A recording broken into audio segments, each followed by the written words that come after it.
curious about Dubai, what it's like to live in Dubai, you've heard stories about Dubai, you want to travel here one day, you want to come and live here, or you're just bored in quarantine and you just want to know what it's like by someone that's been living there. So my name is Jax. I've been living in Dubai for like 19 years now. So safe to say I've got this place stuffed. Stuffed? Sussed. Use your English words, Jax.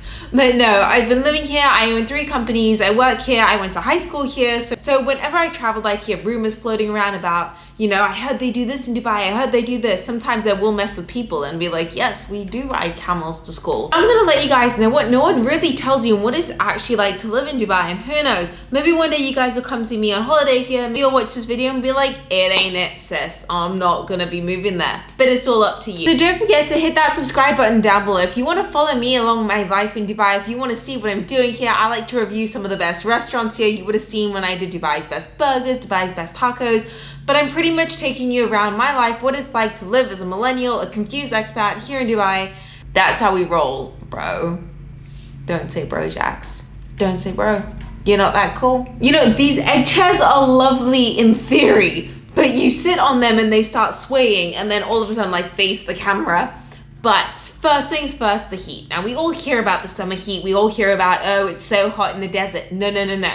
You don't know what hot is. When you walk outside in the middle of summer, it's like a furnace. It's like breathing in, you feel your lungs melt. In fact, the car steering wheels get too hot that you can't grab them as soon as you get in the car. And if you have leather seats, someone help you. Honestly and truly, it's insane. Whenever you take, every time you go outside, your camera will fog up, your lenses will fog up. Like I felt like that was a tongue twister to say. And then when you go to water parks, some of the rides are too hot to actually sit on it first. So you've got to wait for it to cool down. Again, if you go go-karting here, which is again like a very popular pastime. People love going to the autodrome to race the cars, to go go-karting, but we're getting ahead of ourselves. So yes, it is so hot. In fact, it looks like a ghost town out here on the beach. There is no one going out.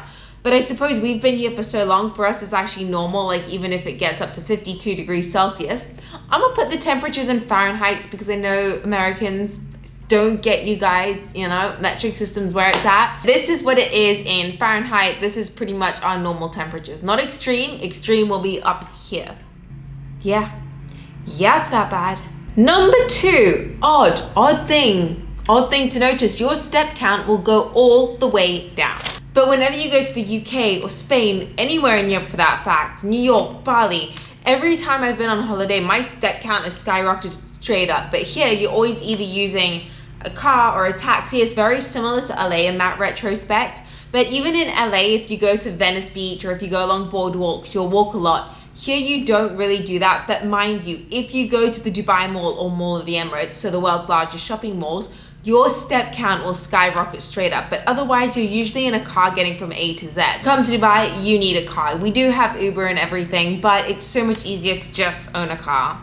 Yeah. The next thing I want to tell you guys is it is a melting pot of different cultures. As in, I've never seen or lived in or experienced such a multicultural place in my entire life. Now, I was born in Mauritius. I've lived in Los Angeles. I've lived in Malaga. I have lived all around the world. I've traveled a lot. I was in Bali for a long time as well. So I've lived in all these places, but I've never been somewhere which was such a hub of like, there's not one dominating culture here. It's just such, again, a melting pot of so many different things. And I met people from parts of the world that I didn't even know existed before I moved here. Because also a lot of the times there are nationalities you hear about, but you'll never get the opportunity to meet people from those places unless you come here. But then it's funny because everyone picks up lingo from each other's like languages, from each other's, we'll say colloquial talk. So ball bag, you wee ball bag is a scrotum, means you are a scrotum. And then again, you'll have like probably a lot of Arabic catchphrases when you speak, like you'll call someone Habibi, everyone knows yalla yalla, which is a joke between all the expats, meaning hurry hurry. Ooh, okay, now this is a big one, and this is one of the reasons I started the Confused Expat, where I go and I try around different foods, different cuisines, because there is not one food or cuisine that you can't get here in Dubai, and they have like the best of the best when it comes to specific foods. We have Gordon Ramsay's restaurants, so we do have celebrity restaurants, we have Nobu, but then we also have cult classics, like we have Shake Shack, we have obviously Johnny Rockets, we have Five Guys. We have artisanal French bakeries where they fly the macaroons in from France every single day. So when I say it's not just like you get normal French cafes or normal British restaurants or pubs, you get the best of the best in that sector. And then you get these amazing, incredible homegrown Lebanese bakeries where you have the best cheese manikish of your entire life.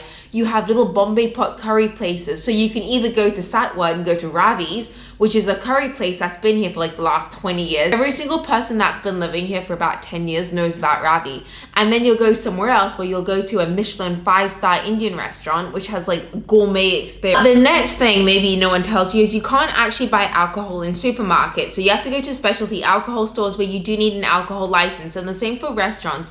Usually only restaurants that are in hotels do have alcohol licenses. So that is something to think about if you are coming here on vacation and you're like, oh my gosh, they don't serve alcohol in grocery stores. No, but you can go to specialty shops to find them. And I think there's a different process if you're a tourist that you can go through to actually purchase the alcohol. So the next thing I'm going to tell you is everything is usually open 24/7. Like our grocery stores, everything's open all the time. The city comes alive at night.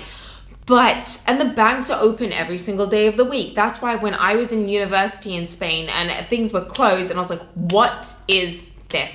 Next little thing is it's normal to have housekeepers here. Part of expat and local culture here, from expats to locals, it's the go-to norm to have a housekeeper, to usually have a live-in housekeeper. So you guys would have met Joy in my earlier vlogs. We have a little house back here in the back, and yeah, again, it's just normal to have housekeepers here, which I know it isn't in a lot of parts of the world.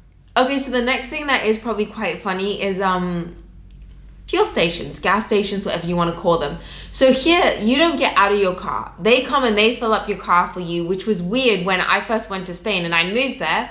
And I was waiting and sitting in my car and I was just like, why is no one filling up my car? Where are they? Are they on a break? Are they on a shift? I waited out there for 40 minutes. Turns out the guy at the little grocery store in there said to me, no, you've got to fill it up yourself. And I was like, what? No one told me this. Safe to say I can fill up my own car now.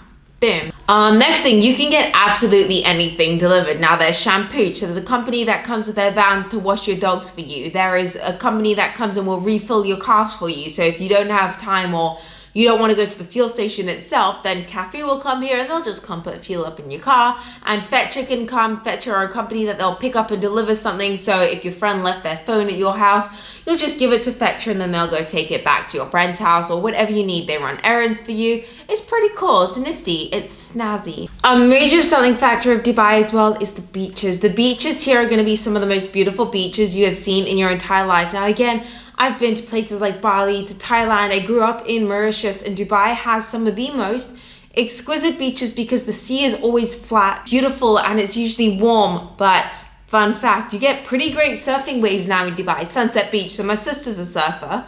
And yeah, there's a big surfing culture and community here that you would not necessarily know about. Like you don't think of Dubai and then, oh, surf culture. So I hope this was a little bit fun and helpful. Now there are like rules that I will get into another video. If this one is interesting for you guys, like where you do have to cover up or what malls you aren't allowed to wear specific type of clothes in, what happens if you do wear those specific clothes, like the whole deal on PDA. I'd love to explain that in a video if that is something you guys are interested in. If you did like this type of content so far, don't forget to hit the like button down below. Let me know what rumors you've heard about Dubai. We're gonna get into the edible gold foods. Trust me, because I don't want to keep this video too long and boring. But yes, we do have edible gold foods. We do have Swarovski crystal license plates that a lot of people choose to use. And again, it's gonna be something fun to talk about because we're in quarantine, and what else are you gonna talk about seeing that we've exhausted Tiger King? I love Tiger King. But yeah, I'm gonna see you guys in the next video. Mwah.